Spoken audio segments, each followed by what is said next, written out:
Ooh, hey YouTube.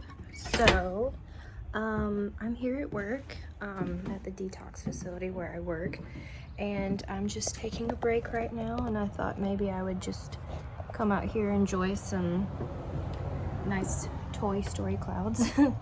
I got a comment on YouTube from a lovely lady, and thought I would just kind of talk about what it's like working in a detox facility.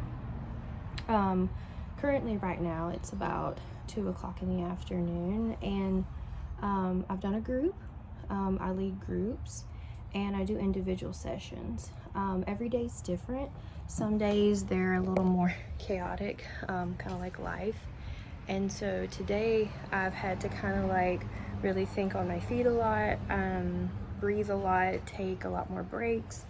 But typically my rhythm is, I try to model what I'd like the clients to see. After all, I'm human myself. And so right now I'm taking a break. I had a session from like 1 to 2.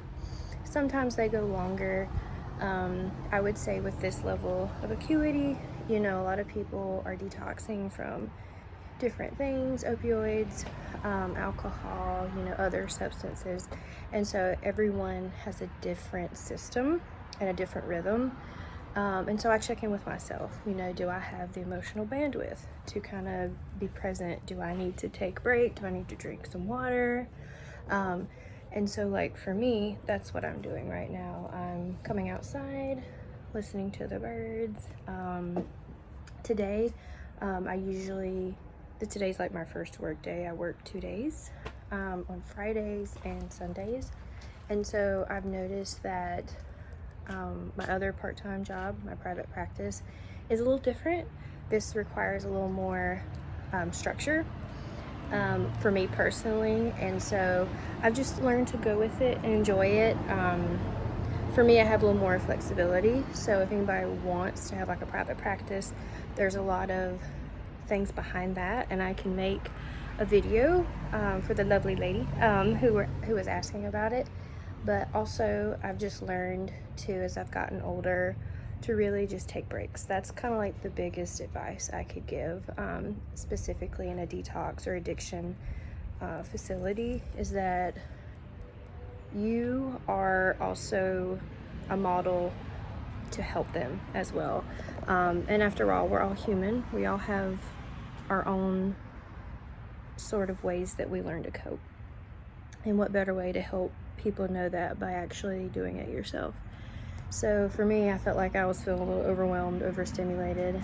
I had a headache right now, so it's harder for me to focus like that. And so I just come out here, look at the lovely area out here.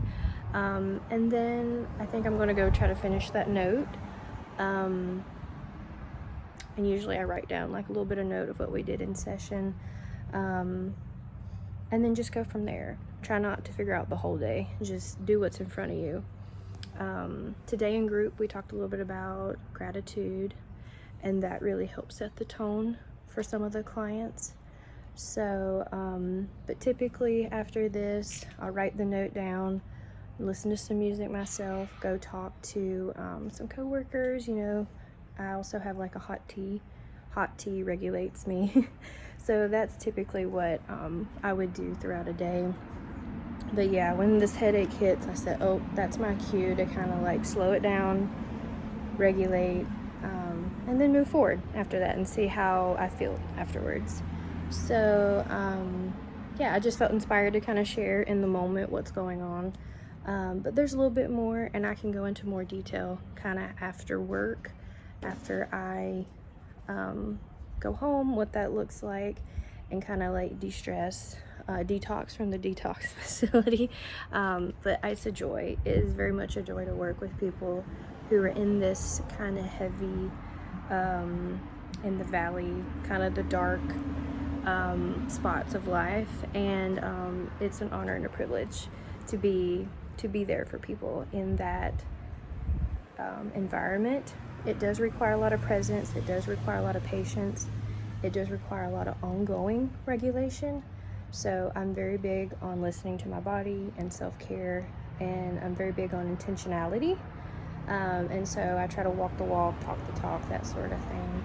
But if you enjoyed this, please give it a thumbs up, comment, if there's anything in specific, and I'll try to address it best way I can. But this field, particularly this population, it does require a lot of humility and honesty, and a lot of connectedness with yourself. And if you're connected with yourself, what better way to help people who are disconnected or numb, or working through maybe not knowing what they feel, and they're numbing themselves through different substances. Help them find their way back to themselves. So thank you for watching, and I hope to see you guys in the next one.